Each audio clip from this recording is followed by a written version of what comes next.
Міне сонда 1 маусым балаларды қорғау күні дейді. Ал балалар күні емес, балаларды қорғау күні. Біз осы күнге үлес қосып жатқаныма сансыз шүкірлік етем. Өйткені қаншама ата-ана келеді, бала сүйе алмай жүрген. Біз соларға Алланың қалауымен бір мүмкіндік беріп жатқанымызға мен шүкірлік етем. Қанша ана балалы болып жатыр, отбасылар, иә? Қанша ата-ана балаларын қалай күту керек екенін, қалай тәрбиелеу керек екенін, қалай оның денсаулығын қорғау керек екенін бізден үйреніп жатыр Алланың қалауымен. Келіңіздер, кеңес алып өмірді өзгертіңіздер. Ал менің айтайын дегенім, жаңағы балалар күні емес, осыны біліп алыңыздар. Балаларды қорғау күні.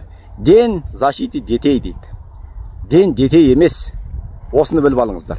Ал біз неден қорғауымыз керек? Міне, осы жерде үлкен сұрақ туады. Неден қорғау керек? Баланың денсаулығын қорғау керек.